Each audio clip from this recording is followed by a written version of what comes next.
Oui, je reviens. J'attends toujours vos réactions sur les sons. J'attends vos réactions sur les sons. Je disais, par la grâce du Seigneur, que nous continuons sur la mission de l'Église. Je disais que la mission de l'Église doit accomplir une mission. Et cette mission est celle de sauver les âmes, d'enseigner les gens, afin que ces derniers aient la connaissance exacte de la part du Seigneur. Mais nous avons constaté qu'il y a des éléments qui empêchent l'Église d'accomplir sa tâche correctement. Voilà pourquoi si nous sommes Église du Seigneur, nous devons veiller à ce que la mission s'accomplisse telle que le Seigneur l'avait ordonnée. Je précise que cette mission n'est pas la nôtre, c'est la mission du Seigneur Jésus-Christ. Il y a une phrase que j'ai toujours répétée. Pendant que Rebecca partait au mariage, ses frères ont prononcé les paroles de bénédiction en disant « Ta postérité doit posséder les portes de ses ennemis ». Et cette parole provenait de la montagne de Morija. Quand Abraham descendait avec son fils, l'Éternel avait dit que ta postérité puisse posséder les portes de ses ennemis. C'est-à-dire l'Église est dans une promesse de la conquête. Et comment conquérir si les éléments qui empêchent la conquête ne sont pas évoqués, traités? Voilà pourquoi on parlait sur les marques d'amour, les marques de soutien. Nous avons vu beaucoup de serviteurs mourir sans être soutenus, des grâces. Donc, nous avions eu à évoquer beaucoup de choses, mais petit à petit, par la grâce du Seigneur, nous continuons sur la réussite de la mission de l'Église. Mais aujourd'hui, comme j'ai recommencé à cause des bien-aimés qui demandaient qu'on arrange un peu les sons. Je disais qu'il y a une promesse de la restauration pour l'Église du Seigneur. C'est-à-dire, cette promesse, l'Église vit au temps de la restauration et n'a pas besoin de quoi que ce soit, mais elle a besoin d'être bien enseignée, bien gardée pour qu'elle n'entre pas dans la confusion.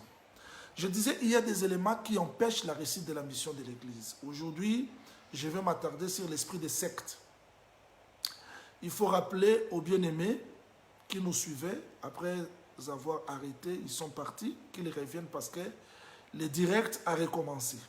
Parce qu'ils avaient fait la déclaration sur les sons. J'attends vos réactions. Si le son est OK, faites-moi signe. Parce qu'aux uns, ils disent que le son est normal. Les autres, le son n'est pas normal, mais j'attends vos réactions pour continuer.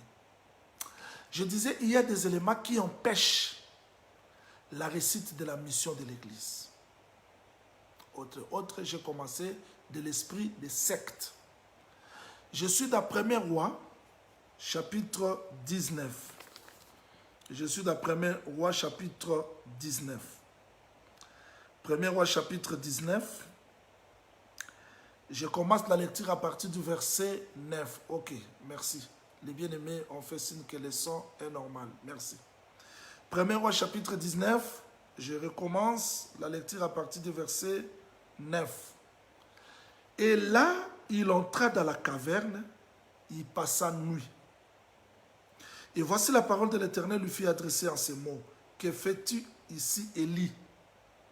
Il répondit, j'ai déployé mon zèle pour l'Éternel, le Dieu des armées, car les enfants d'Israël ont abandonné ton alliance, ils ont renversé tes autels, ils ont tué par l'épée tes prophètes. Je suis resté, moi seul. J'aimerais que vous reteniez ça très bien. Élie a fui Jézabel. Élie est entré dans la caverne. Pourquoi? Il se croyait seul. Je veux que le Seigneur ajoute l'explication à la lecture des Écritures pour que vous compreniez la pensée.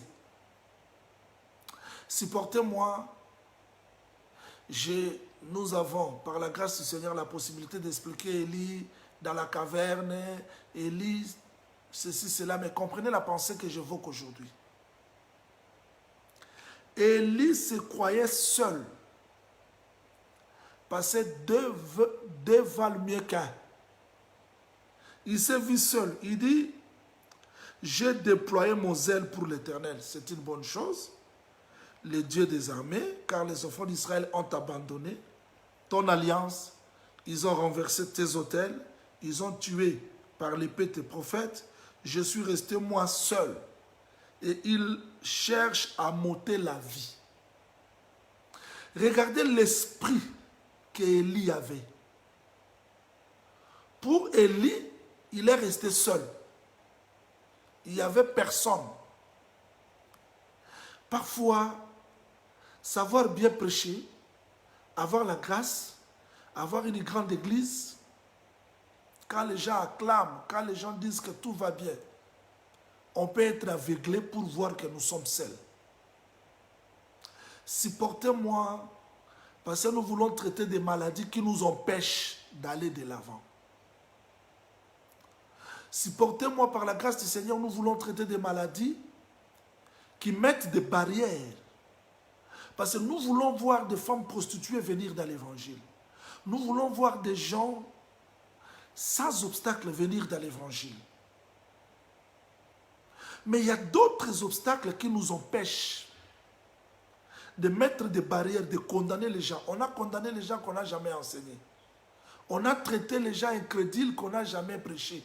Alors que dans la loi de Moïse, on ne peut pas maudire un aveugle, ni un sourd.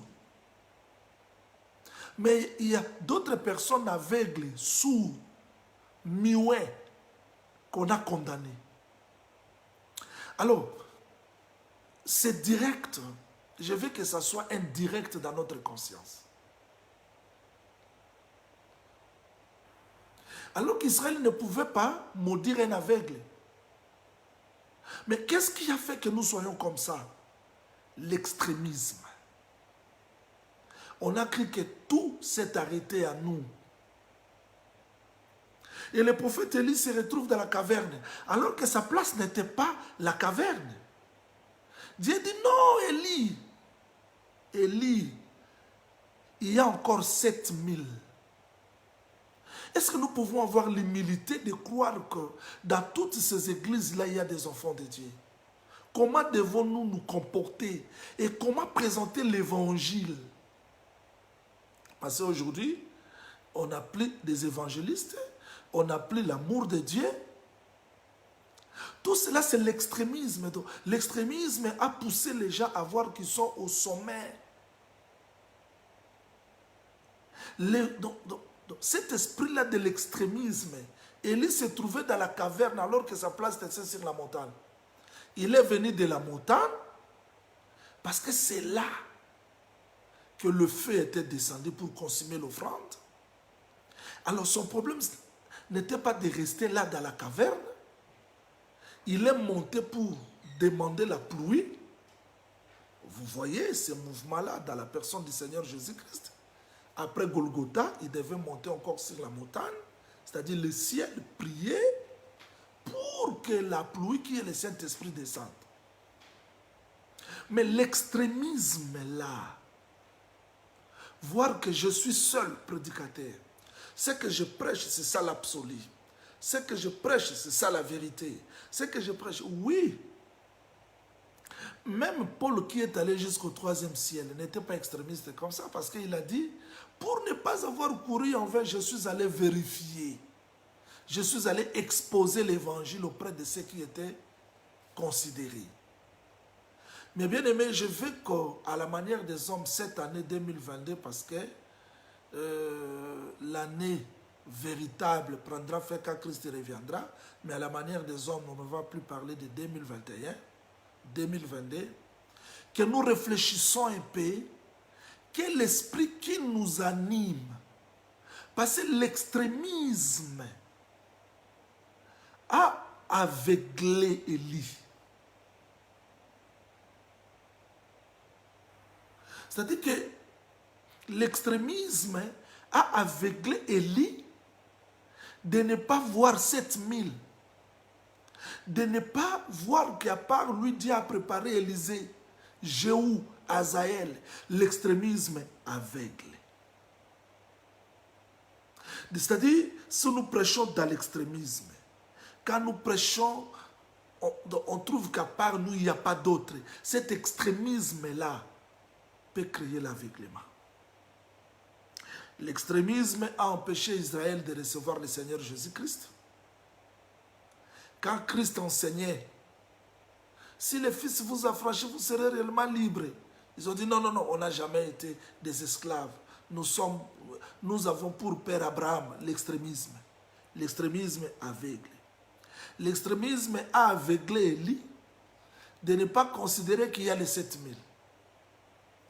L'extrémisme a aveuglé Israël de ne pas considérer que Jésus-Christ leur disait la vérité. Je dois vous dire, pour avancer, Dieu n'a pas besoin de demander la permission à qui que ce soit pour se révéler à un peuple. Et Dieu n'a pas besoin de demander la permission à un groupe de gens, à une église, à un système, que non, je vais me révéler à telle personne. Non. Vous allez remarquer quand le prophète Élie montait au ciel, il était accompagné d'Élisée. Je vais lire ce texte ensemble avec vous parce que je ne vais pas parler en l'air. Je vais lire ce texte ensemble avec vous.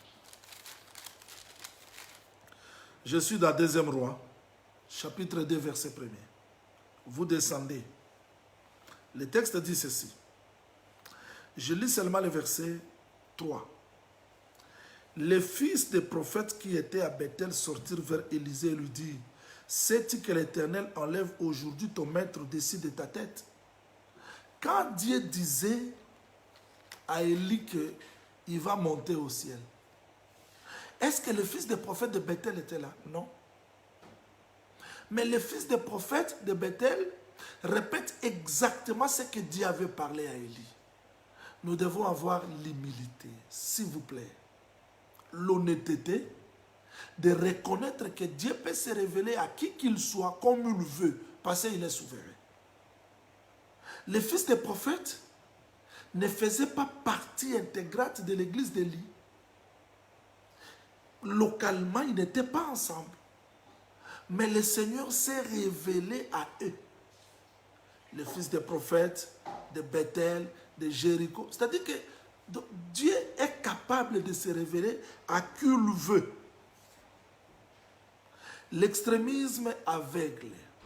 L'extrémisme nous pousse à être zélés hors mesure. Et on peut avoir la vérité. Mais s'il y a l'extrémisme, on risque de tomber dans l'aveuglement et dans l'égarement. Parce que Dieu peut se servir de la naisse de Balaam pour parler à Balaam.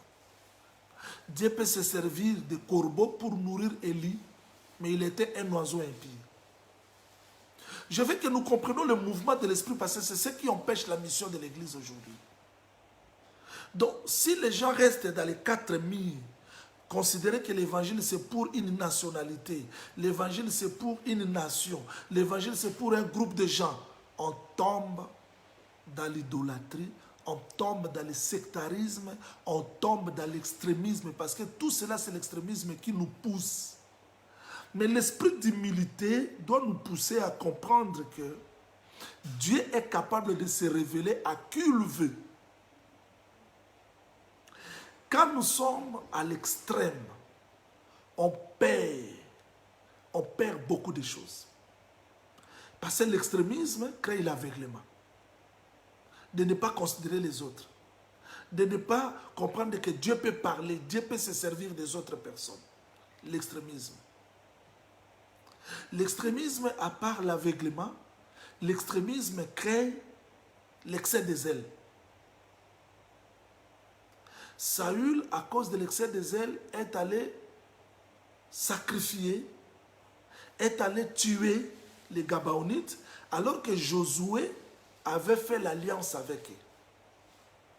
C'est-à-dire, nous devons un peu être modérés parce que l'extrémisme nous pousse d'aller au-delà.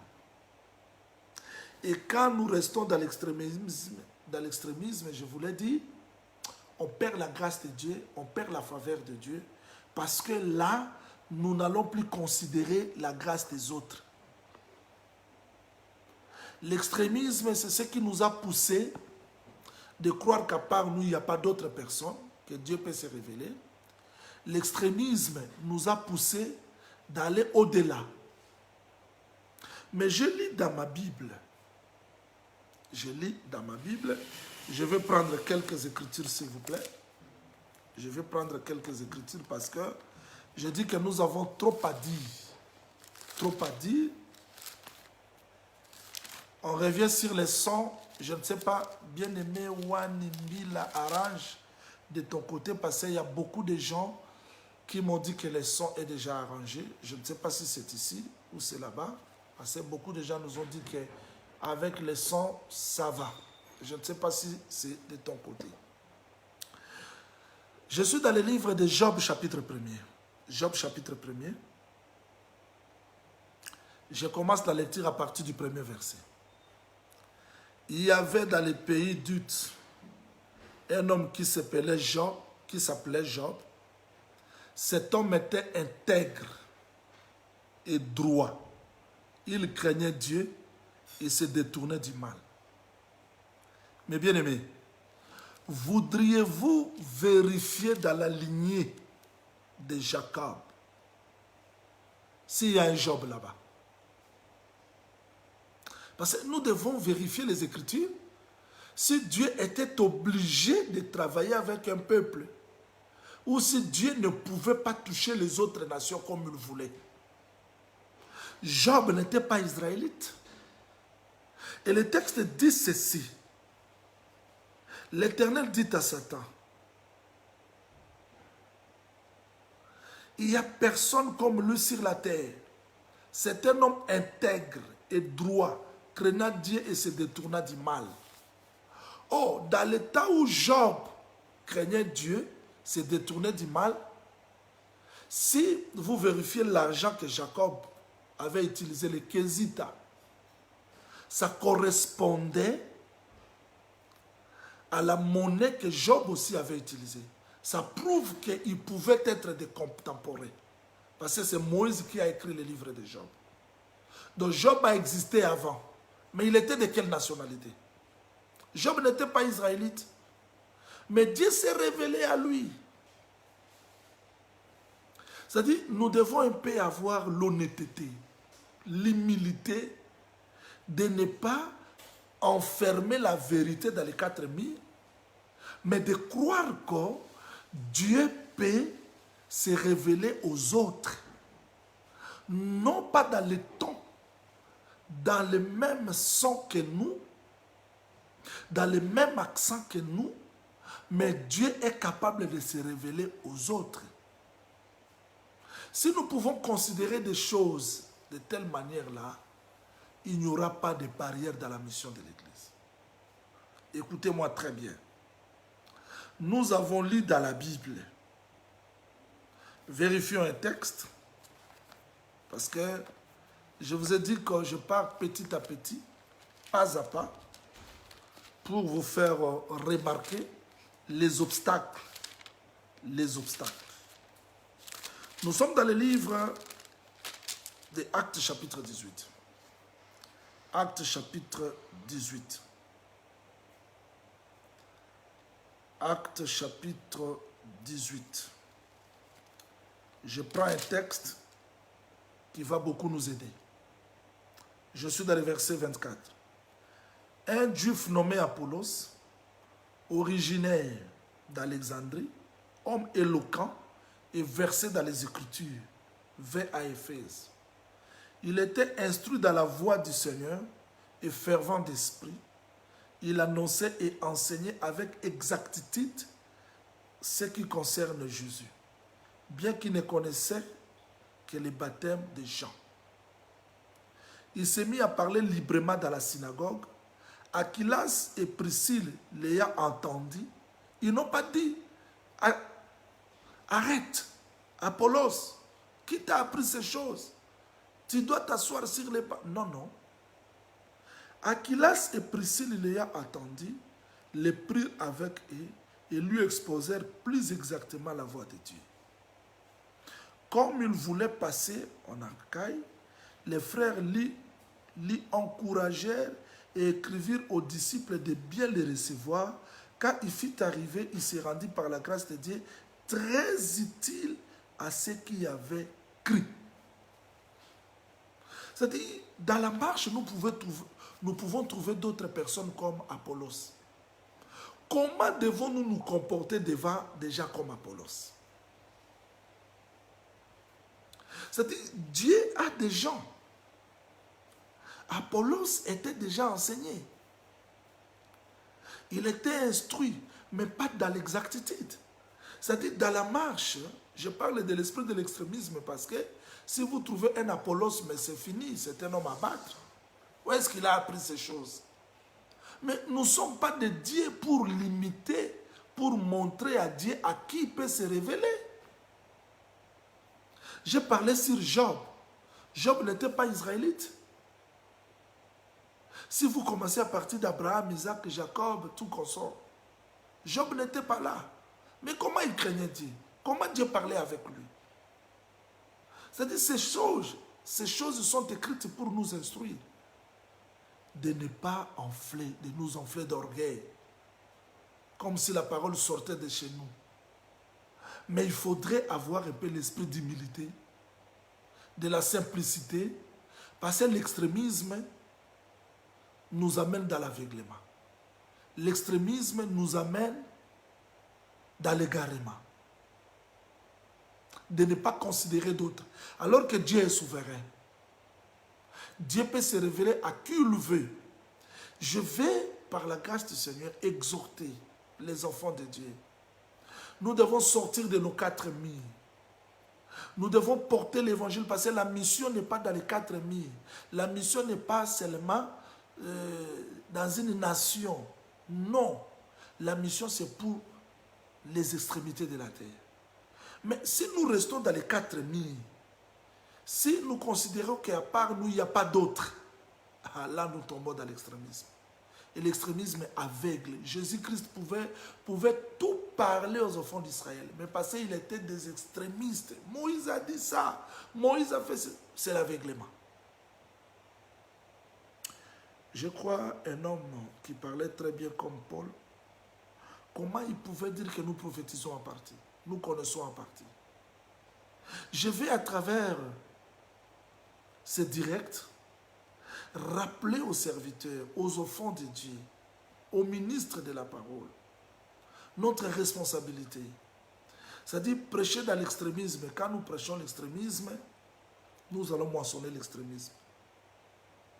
Quand nous prêchons l'amour, nous allons moissonner l'amour. Alors l'extrémisme a mis beaucoup de barrières. Et nous a empêchés d'avancer, d'aller de l'avant. Nous avons vu, pendant que frère Pierre prêchait, je vais vous faire comprendre quelque chose dans l'extrémisme et puis revenir dans une petite exhortation. Je suis dans le livre des Actes chapitre 10. Je suis dans le livre des Actes chapitre 10. Je lis le verset 11. Il vit le ciel ouvert, un objet semblable à une grande nappe attachée par les 4 coins qui descendait et s'abaissait vers la terre, où il se trouvaient tous les quadrupèdes et les reptiles de la terre et les oiseaux du ciel. Une voix lui dit, lève-toi, Pierre, tu es mange. Voilà l'esprit de l'extrémisme. Pierre dit, je n'ai jamais rien mangé de souillé ni d'impie. Et pour la deuxième fois, tandis que Pierre ne savait en lui-même que penser du sens de la vision, voici les hommes envoyés par Corneille s'étaient mis en quête de la maison de Simon, se présentèrent à la porte.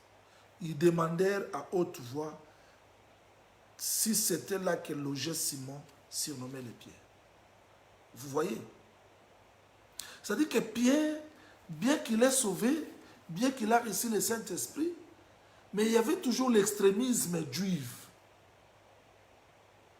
Même ce que Dieu a déclaré pire, lui considère ça toujours un pire.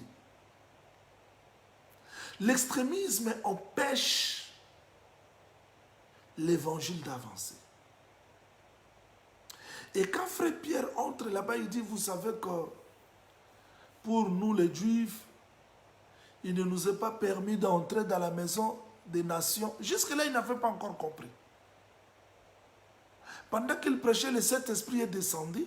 C'est alors qu'il dira, bon, on ne peut pas refuser l'eau du baptême à ces gens qui ont reçu le Saint-Esprit comme nous. L'église de commencement devait poser des questions à Pierre.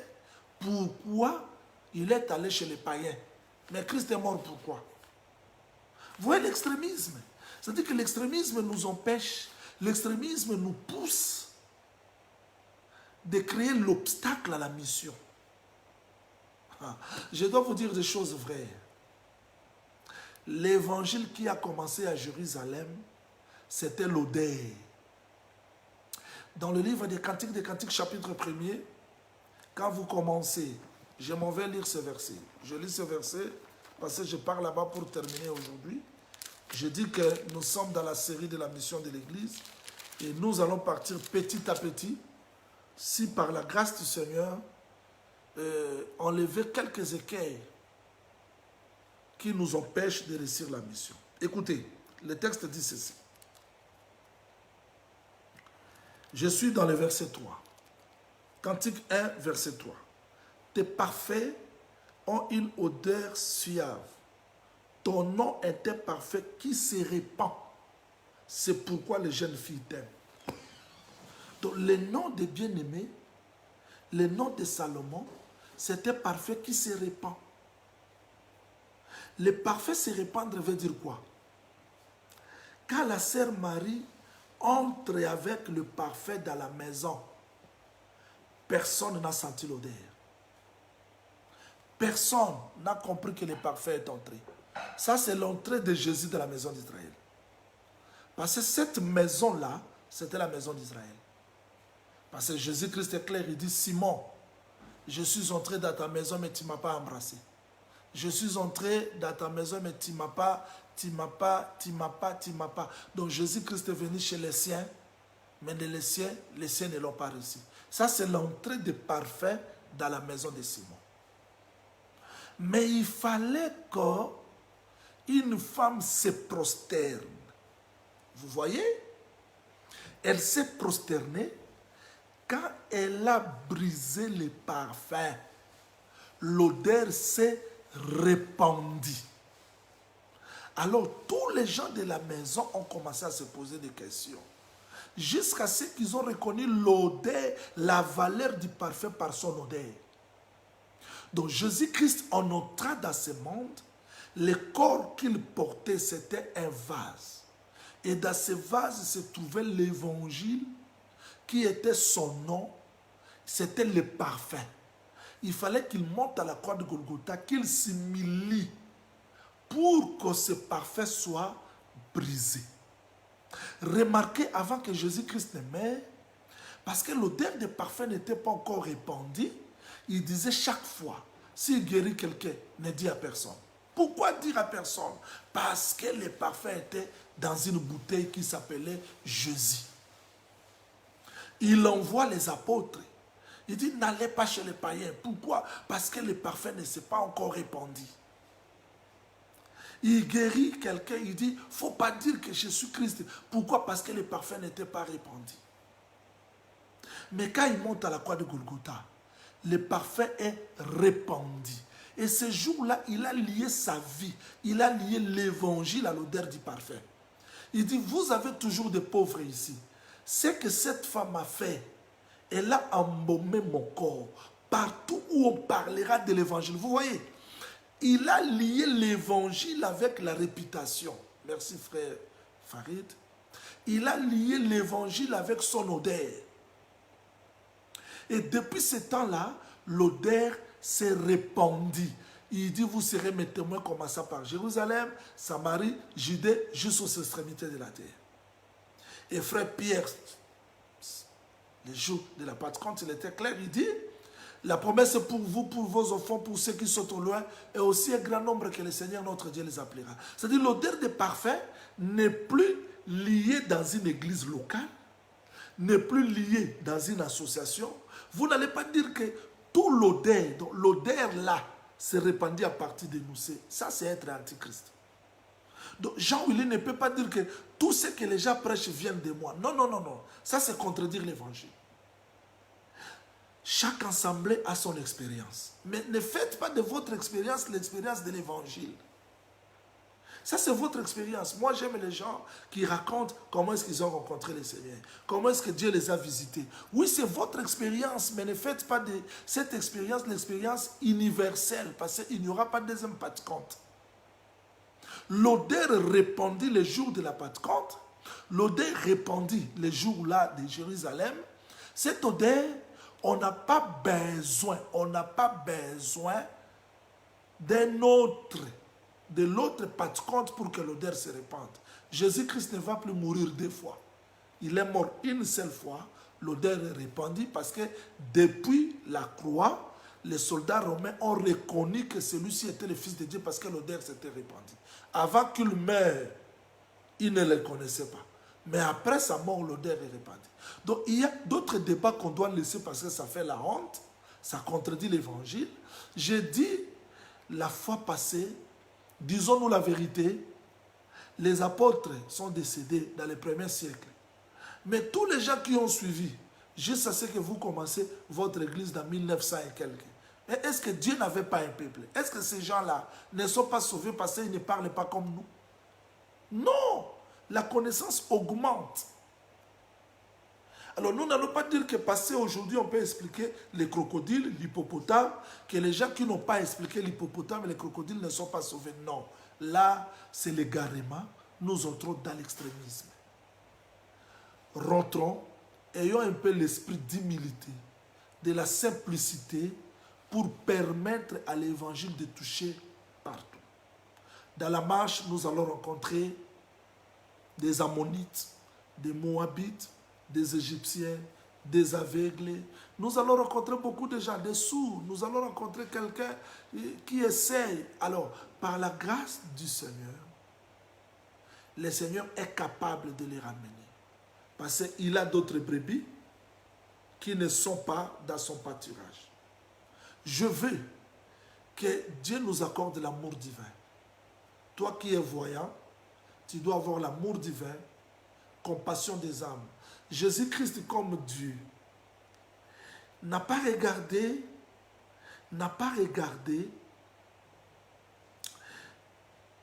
sa divinité comme un sujet, comme une proie à arracher. Mais il s'est humilié. Si nous pouvons nous humilier, il est écrit l'homme quittera son père et sa mère, s'attachera à sa femme. Ce n'est pas la femme. L'homme, c'est l'homme fort. La femme, c'est la faiblesse. Si tu es fort, va chez les faibles. Et avec beaucoup d'humilité, non démontrez votre force, votre extrémisme, parce que ça détruit l'œuvre de Dieu. Je veux que ce direct vous bénisse. Je veux que ce direct suscite l'amour, la compassion des âmes, de prier pour les âmes. On n'a pas le temps de faire trop de débats, mais on a besoin que cet évangile touche les païens, les non-éclairés. N'ayons pas la supériorité des langages chez les gens égarés, mais allons dans l'humilité, allons dans la simplicité, que les gens ne nous découvrent pas, que les gens trouvent Christ et que les gens sentent l'amour divin dans nous, que les gens n'écoutent pas seulement des révélations, devenons la révélation, que les gens découvrent l'amour divin, que les gens découvrent l'évangile que nous prêchons. Salomon, tout ce qu'il parlait a été vu. Alors cet évangile aura la force de sauver les âmes. Je veux que ce direct soit réellement indirect dans nos âmes. Ayons la compassion des âmes. Ne traitons pas des gens des incrédules. Tout le monde est crédule, non. Même Israël ne pouvait pas combattre les gens. Tout le monde. Mais Dieu avait dit, si tu frappes la porte, ils n'ouvrent pas, combattez-les. Mais les gens qu'on n'a pas frappé la porte, on n'a pas prêché, on ne peut pas les combattre. C'est-à-dire, nous devons avoir l'esprit d'humilité, nous devons avoir l'esprit de l'amour pour que l'évangile, pour que la mission réussisse. Je veux que ces paroles d'exhortation, ces paroles de réflexion nous amènent à comprendre la mission de l'Église. Notre rendez-vous, c'est chaque samedi à 21h heure de Kinshasa. Que le Seigneur Jésus-Christ vous bénisse. Merci.